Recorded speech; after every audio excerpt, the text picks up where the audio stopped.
Grace and peace to you from God our Father, our Lord Jesus Christ, and the Holy Spirit. Amen. A little earlier this morning, I was down in the choir and talking to some of the choir members as we were looking at the lessons and stuff, and I said, the first Bible verse I ever learned was John 3:16. For God so loved the world that whoever believeth in him should not perish but have eternal life. You'll know that from King James, and that's where I remember it from. The second one was the 23rd Psalm. The Lord is my shepherd, I shall not want. He maketh me to lie down in green pastures. He leadeth me beside still waters.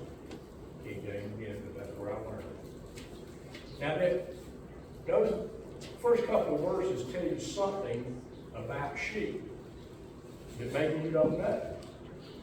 Of all God's creatures on the face of the earth, domestic sheep are the dumbest in the world. Now, maybe you didn't know that. That's why it tells us that he leads them into green pastures and beside still waters, because sheep are sit there in a field and eat the grass down to the roots and then starve before they go look for something else. And if you take them where the water is roiled up and like that, they'll stick their noses down in there and let the water run up in their noses and drown.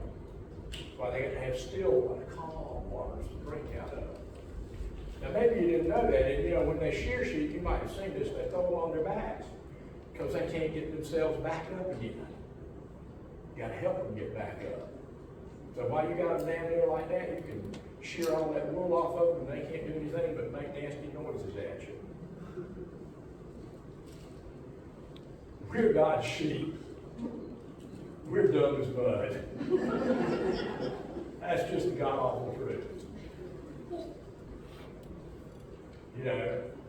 All the time I hear people, especially politicians, talk about how they're going to do stuff, and I'm going, where is your allowance for sin? Because this is the honest truth. Anything that people do, we're going to mess it up because there's sin inside of us. We live with it. It's part of us. And we can't get rid of it. Except in Jesus.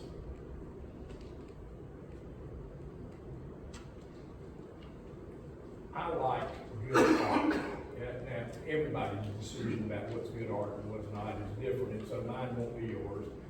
But one artist that I like a lot is Vincent Van Gogh.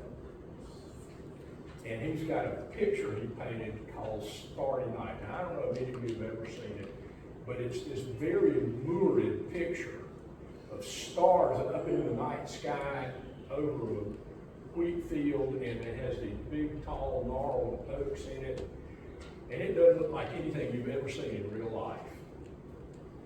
But what he's done is he's taken the idea of when he's walked out, this was painted when he lived in the village of Arles, somewhere in France. That's as close as I could get to it. And looked up at the night sky and then painted this picture showing not just what the night sky looked like, but what his emotions led him to see in that night sky. It is, to me, it's one of the most beautiful pictures in the world. But it ain't pretty. It's stark and it's that, but you see the emotions that filled up Van Gogh when he looked up into the night sky at the beauty of creation. It's just magnificent. And Jerry, I got a pair of socks made out of that. Just so you know, I'll wear them for you one Sunday and show them to you. You'd like to see all the wild socks I wear. I should have worn them today, but somehow I didn't think about it until after I got up here.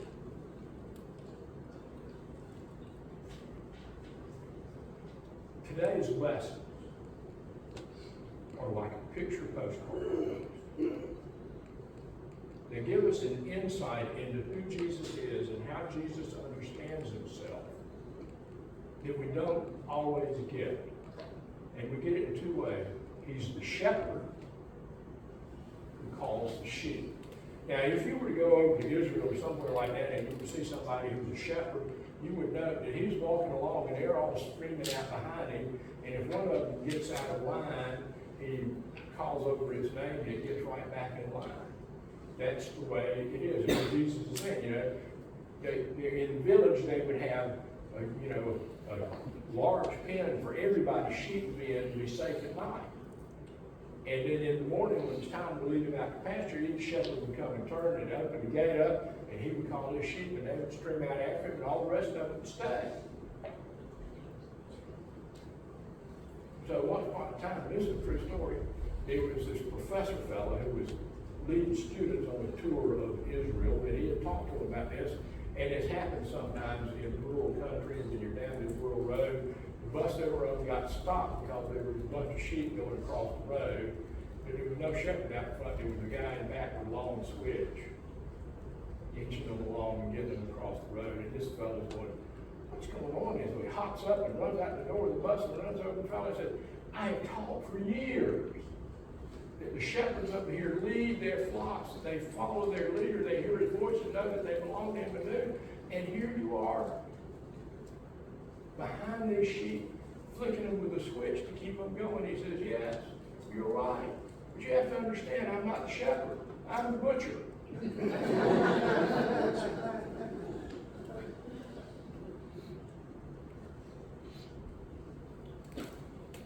Jesus says, I'm the shepherd, follow my voice. And then he says, I'm the gate through which you've got to go. If you follow my voice, so he's both the gate and the shepherd. And he's telling us what it is that he does for us and who he is for us, that he is that thing that makes us safe in a world that is often not safe.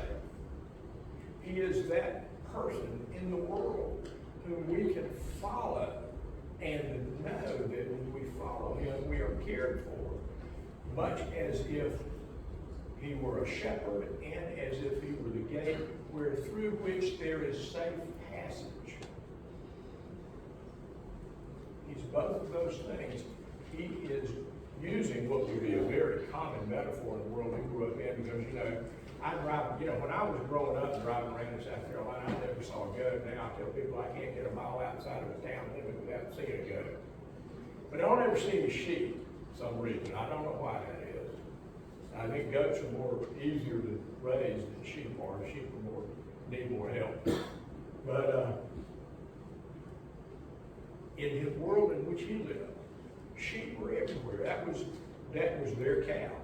I mean, it's not that they didn't have a cow every once in a while, but, they ate sheep. They use sheep for wool. You wouldn't think it. You can take wool and spin it in such a way, and weave it in such a way that it's actually a cool cloth to wear in hot areas. That's why, they lived over there in the desert, but everything they wore was wool or linen. They couldn't afford cotton. Nobody could afford cotton except kings until Eli, invented cotton gin. If you ever thought about it, and how many of y'all own a pair of corduroy pants? Yeah.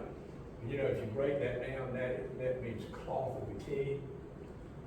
Because they're the ones who could afford it before they had, because cotton was very expensive when you had to get those skins out by hand.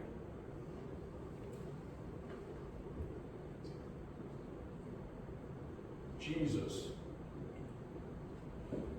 uses teaching metaphor of sheep because they were so basic. They used milk to make cheese.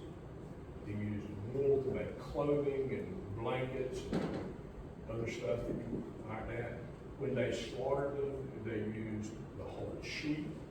It was like my dad used to say when he was growing up on a farm, not too far from here, when they slaughtered a hog, they used everything but a squeal. Well, that's pretty much the way they were. They would have said we use everything but bleed. They used skin to make things to hold wine, or like that. They used the intestines to make sausage, the casing for sausage. Like that, it was an animal that they depended on. So they would understand very clearly what Jesus is saying when he says, I'm the shepherd and I'm the gate. Because because the shepherd leads his sheep out of the gate. This means this is legitimate, it's legal, it's right. It goes along with everything that's supposed to be.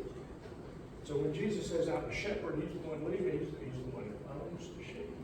When he says, I'm the gate, he's saying, I am the legitimate pass-through from where you are to where you need to be.